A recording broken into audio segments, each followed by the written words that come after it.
Today marks my first State of the Union address to you, a constitutional duty as old as our republic itself. President Washington began this tradition in 1790 after reminding the nation that the destiny of self-government and the preservation of the sacred fire of liberty is finally staked on the experiment entrusted to the hands of the American people. For our friends in the press who place a high premium on accuracy, let me say, I did not actually hear George Washington say that.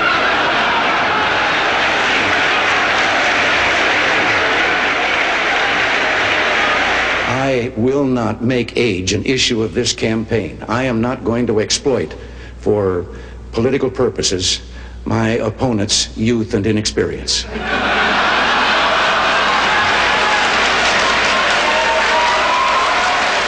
Although I've been around for a while, I can remember when a hot story broke and the reporters would run in yelling, "Stop the chisels." But I am aware of my age. When I go in for a physical now, they no longer ask me how old I am. They just carbon date me. The story was an American and a Russian arguing about their two countries, and the American said, "Look, in my country, I can walk into the Oval Office, I can pound the president's desk and say, 'Mr. President, I don't like the way you're running our country.'" And the Russian said, "I can do that." The American said, "You can?" He says, "Yes. I can go into the Kremlin, to the General Secretary's office, pound his desk and say, 'Mr. General Secretary, I don't like the way President Reagan's running his country.'" Less than one family out of 7 in the Soviet Union owns an automobile. Most of the automobiles are driven by the bureaucrats. The government furnishes them and drivers and so forth. So an order went out one day to the police that anyone caught speeding, anyone, no matter who, gets a ticket. Well, Gorbachev came out of his country home, his dacha. He was late getting to the Kremlin. There was his limousine and driver waiting. He told the driver to get in the back seat, he'd drive, and down the road he went. They passed 2 motorcycle cops. One took out after him. And pretty soon he's back with his buddy. And his buddy says, "Well, did you give him a ticket?" And he said, "No." Well, he said, "Why not?" Oh, he said, "Too important." Well, he said, "We're told to give anybody a ticket, no matter who it is." Oh, he said, no, this one was too, I could. Well, he said, "Who was it?" He said, "I couldn't recognize him. But his driver was Gorbachev." About 3 dogs, an American dog and a Polish dog and a Russian dog. They were all having a visit, and the American dog was telling them about how things were in this country. He said, "You know, you bark and you bark long enough, and then somebody comes along and gives you some meat." And the Polish dog said, "What's meat?" The Russian dog says, "What's bark?" This one has to do with the fact that in the Soviet Union, if you want to buy an automobile, there is a 10-year wait. And you go through quite a process when you're ready to buy, and then you put up the money in advance. So there was a young fellow there that had finally made it, and he was going through all the bureaus and agencies that he had to go through and signing all the papers, and finally got to that last agency where they put the stamp on it. And the man then that had made the final stamp of the paper, taking the money, said, "All right, come back in 10 years and get delivery of your car." And he said, "Morning or afternoon?" And the fella said, "Well, 10 years from now, what difference does it make?" He said, "The plumber's coming in the morning." But I remember the story of a fellow who was running for office as a Republican, and he was in a rural area and it wasn't known to be Republican, and he stopped by a farm to do some campaigning. And when the farmer heard he was a Republican, his jaw dropped, and he said, "Wait right here till I go get Ma. She's never seen a Republican before." So he got her, and the candidate looked around for a podium from which to give his speech, and the only thing he could find was a pile of that stuff that Bess Truman took 35 years trying to get Harry to call fertilizer. So he got up on the mound, and when they came back, he gave his speech. And at the end of it, the farmer said, "That's the first time I ever heard a Republican speech." And the candidate said, "That's the first time I've ever given a Republican speech from a Democratic platform."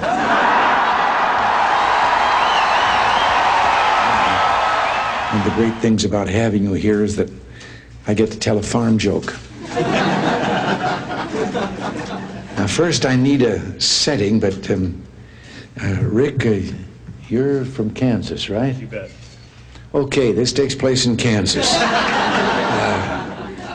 There was an old Kansas farmer there. He had a piece of creek bottom land that had never been developed at all. It was all rocks and brush and all messed up, and he started in on it, clearing it, the underbrush, and hauling away the rocks, then cultivating the soil there, and he planted a garden, everything from vegetables on to corn, and it really became a garden spot, and he was pretty proud of what he'd done. So one Sunday morning in church after the service, he asked the preacher if he wouldn't stop by to have a look.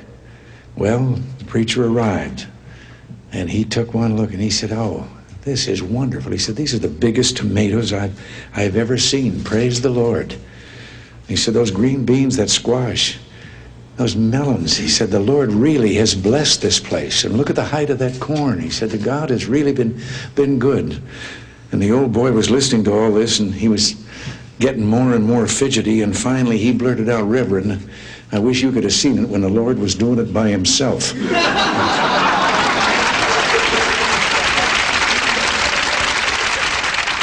He was on the stand, and a lawyer said to him, "While you were lying there at the scene of the accident, didn't someone come up to you and ask you how you were feeling, and didn't you answer that you never felt better in your life?" Well, he said, yes, I guess I remember that happening. Well, later on redirect, another lawyer was asking the question, and he said, "What were the circumstances when you gave that answer as to how you felt?" Well, he said, "I was lying there," and he said, "a car came up and a deputy sheriff got out.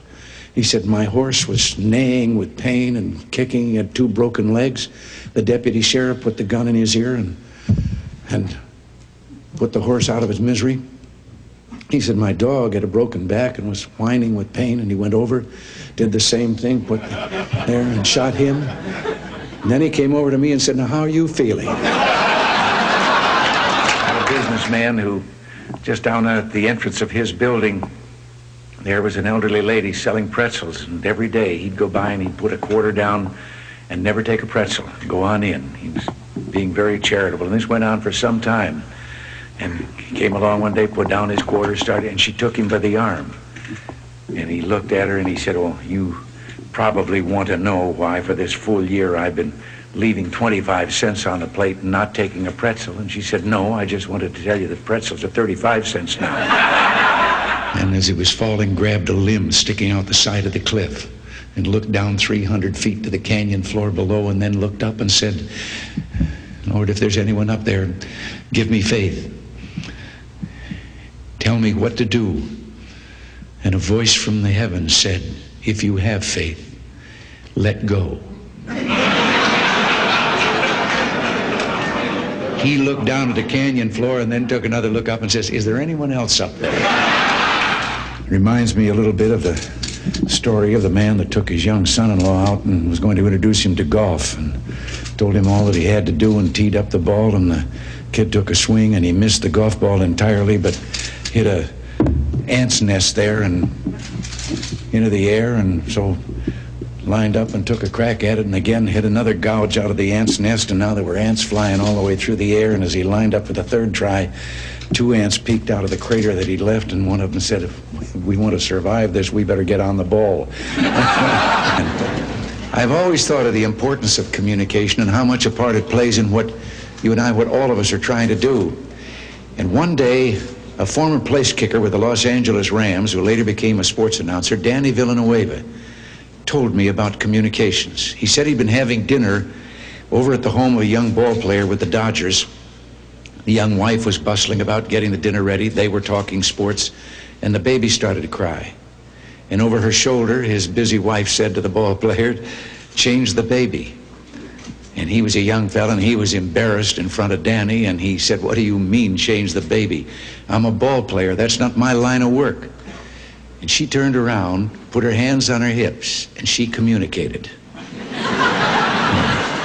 She said, "Look, Buster, you lay the diaper out like a diamond, You put second base on home plate. You put the baby's bottom on the pitcher's mound. You hook up first and third, slide home underneath, and if it starts to rain, the game ain't called. You start all over. I know it's getting late, dear, but it's not often that we have so many people who've written about us and broadcast about us all together in one room like this, and I thought you might like to say a few nice words to them.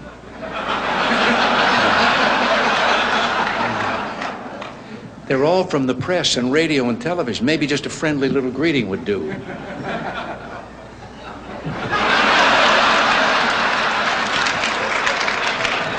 How about just a word or two, something friendly, even one kind word? I'm thinking.